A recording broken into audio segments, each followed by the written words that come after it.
To this video everyone, samahan ninyo ako. Ipoproning natin yung ating corn. Nakikita niyo yan, ito tatlo. Ayan, tanggalin natin yung dalawa kasi hindi na yan para hindi sila papayat. Ayan o, para lalaki kagad yung ating mga pananim. Ganyan o, diba? Okay. Ayan ito.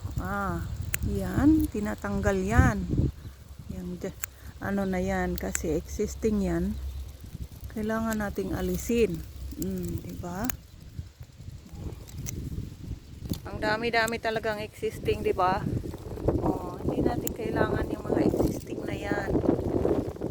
Tanggalin yan kasi hindi lalaki yung ating corn. At saka hindi yan nagbubunga ng maayos. Maliliit yung bunga.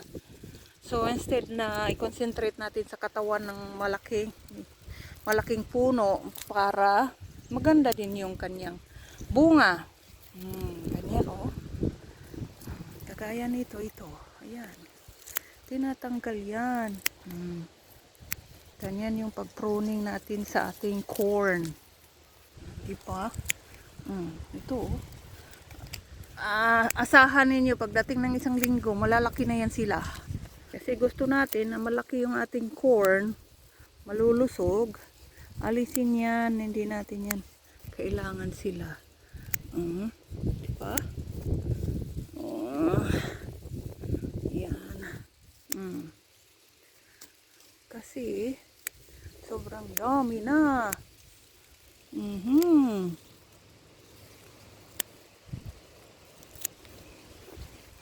Ganyan lang pag-pruning ng ating corn, mga langga. Para lalago sila. Diba? Although masakit sa likod, kayuko-yuko. Pero kailangan eh.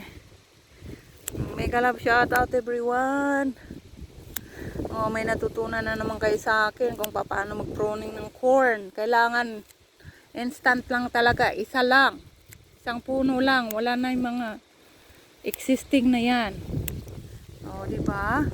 Ito mahangin na umaga guys. Mainit na mahangin. Ganun na dito sa Amerika ngayon. Summer guys. Ang init-init. 98 degrees kami. Diba? Lakas ng hangin. Ba nakikita masyado yung mga although yung mga iba maliliit pa.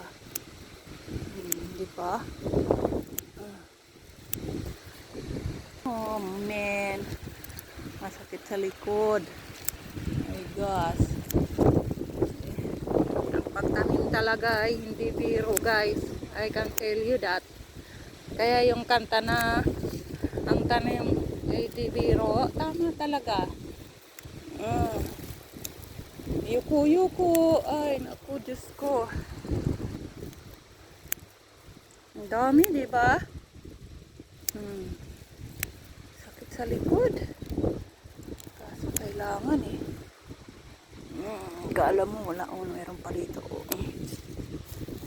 Ito sa kabila. Grabe talaga. Yan. Hala, sige. Medyo malalayo na yung iba nasa gitna kasi ang hirap magbibend. Ganyan siya guys. Meron pa dun sa malayo. Hindi ko naabot. Aray. Ngayon kasi para lumaki ka, tanggalin na yung iba. Diba? Ayan na sila.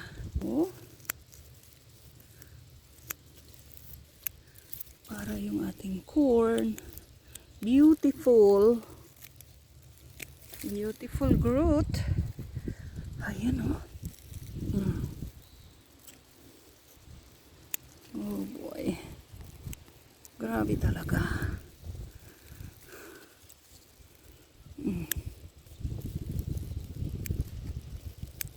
Yan ang iba pa, hindi pa. Ay.